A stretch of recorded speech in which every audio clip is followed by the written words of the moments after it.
Is it recording? Get your ass over here.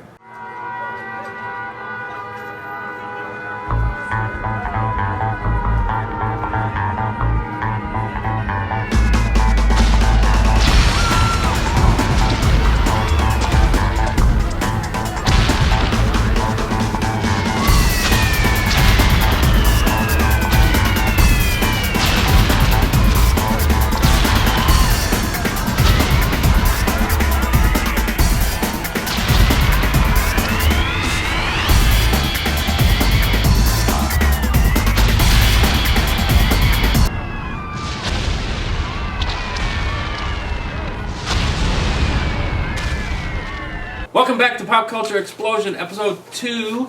I'm your host, Michael Maddock, and this is Paul O'Connor. And here we talk about everything pop culture, whether it be movies, television shows, TV trailers. We gather the information and we bring it to you. So, Mike, what are we talking about today? Today's episode, we are focusing on Batman vs. Superman. Woo! That comes out in like, what, 3 weeks? It's going to be huge. It's going to be big, monstrous. Yeah, coming up here in the late end of March here. We can almost taste it. Yes. There's a little bit of a story with this, though. I mean, we've been hearing about this since, what, 2013? Hype Train started in 2013, yes. It's been a long wait. And I gotta tell you, when I first heard that Ben Affleck was going to be Bruce Wayne / Batman, I gotta tell you, I wasn't feeling it. Now, Batfleck. There were a huge amount of haters out there. I was never one of those haters, but I was a little concerned about that because I just didn't think Ben could pull it off. And then we saw the trailer. Yeah, you know, I won't say I was a hater, but I was not feeling that at all. But you know, I had a little bit of hope. But you know, when we saw the trailers, obviously, yes, yes. we were very impressed. Ben, with that. I mean, when you saw him running into the collapsing building, I'm like, yeah, he's a badass. Yeah, so, he's got it down. I mean, he's doing a little bit of character acting in there. You know, he's got something going on there. I liked when I saw that. So. Well, whenever you're casting an actor to play, you know, a Superman, a Batman, a Spider-Man, whatever the case may be, you're playing two different characters. I mean, Ben has to pull off. Can he be a convincing Bruce Wayne, and can he be a kick-ass, badass Batman? Yep. And you know what? I think he has the looks, he has the swagger to really pull off a good Bruce Wayne.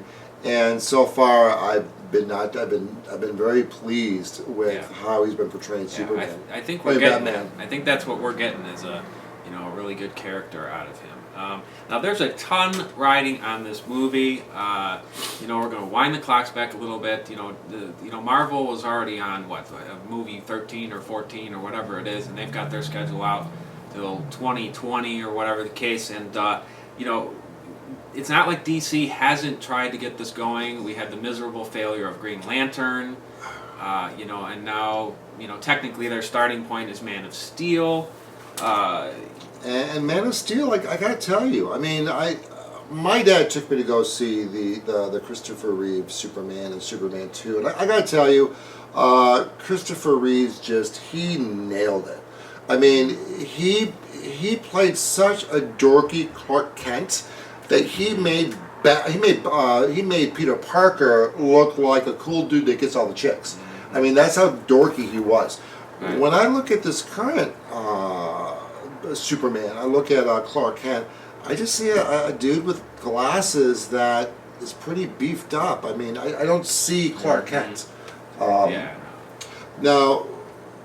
the other thing that kind of got me was, you know, so is this a sequel of Man of Steel? Yeah, I think that's the consensus. Is this is actually a sequel to Man of Steel, and they're throwing Batman into what's no origin movie, none of that. He's just in there. So I thought that was kind of strange. Well, we don't. We know about the Waynes. We don't really need an origin. Yeah, you know, I agree with that. We don't need yet another origin story. I mean, there'll probably be like smatterings of that, of course, throughout the character. That's part of the character. There will be a flashback or two. You know, so. And then we have the Man of Steel, where they're going with. He's kind of like, it's kind of dark with him. You know, like the cinematography in Man of Steel was to me, it was kind of a strange dark thing. It just had this foreboding a little bit atmosphere about it, and now they're doubling down with it. Well, movie. the thing is though, and for me, it wasn't even the cinematography. I mean, when you look at when you looked at the original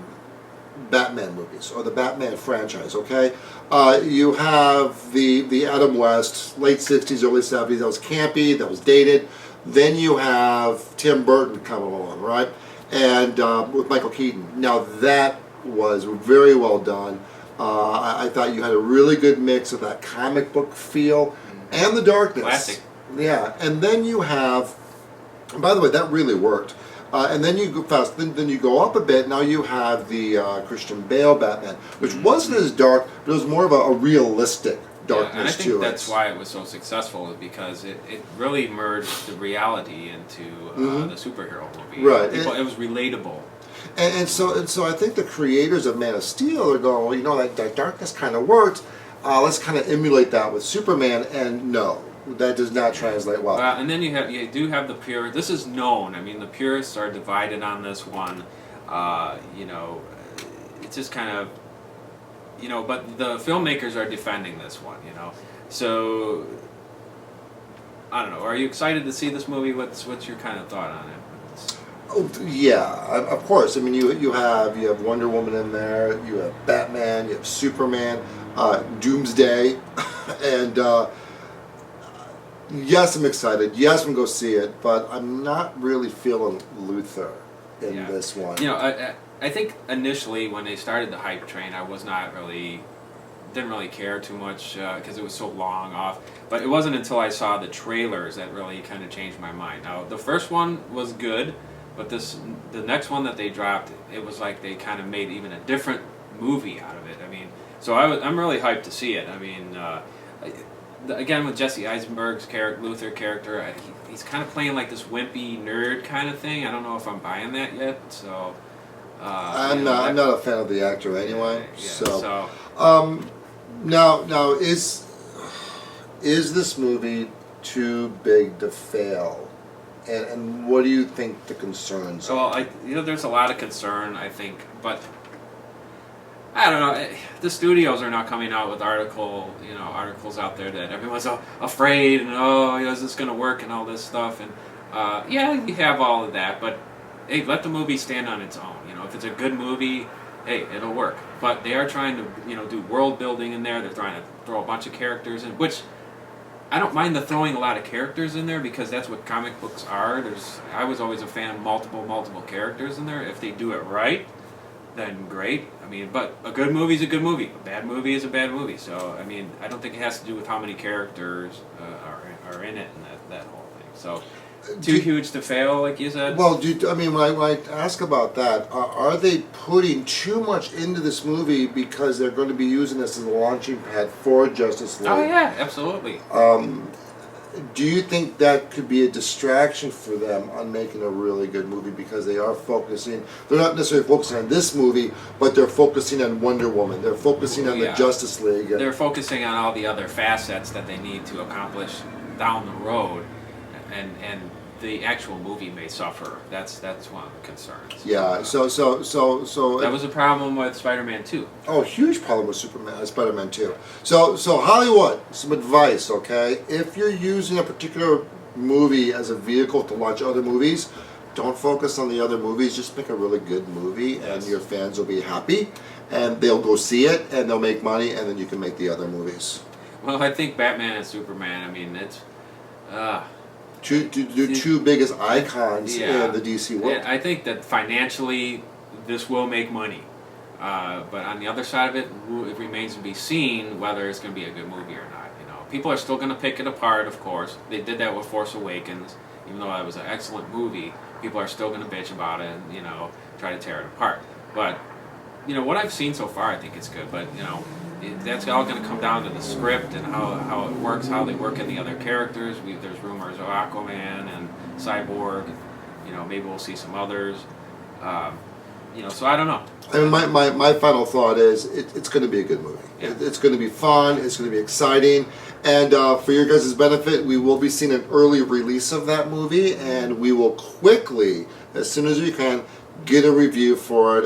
It will be spoiler free for that review. So with that being said, Mike, final thoughts on Batman versus Final Superman. thoughts, Batman v Superman. Definitely hyped to see it. We get to see it early. Ha ha ha ha ha ha ha. Looking forward to it though. We do stuff like and this. I think it's going to be an excellent movie. I think it's going to. I'm predicting mid 700 million box office. That's my guess. So guys, if you like this video, please subscribe. And you know what? Let's continue the conversation in the comments below. Mike, our next episode. Next episode, we're going to be talking about Daredevil. Daredevil. That's the Netflix Daredevil, yes, right? Netflix Daredevil, and why it's awesome, and season why 2 is right around the corner. Season 2 is coming up March 18th.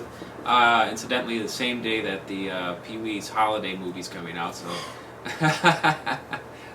So, you went there. I went there. I went there. I'm excited for it. So, if you've not watched Daredevil, you have 1 week to binge on Netflix. That's your assignment. Watch Daredevil, and we'll talk about it more. Get that under your belt, because the trailer, time. Part 2 trailer, drops February 25th. So you're going to want to see, Shane from Walking Dead, or my guy John Bernthal, is going to be in there as a Punisher, and then of course we have Elektra's making in there. So you got to see that trailer. And we will be talking more about that in the next episode. Peace out.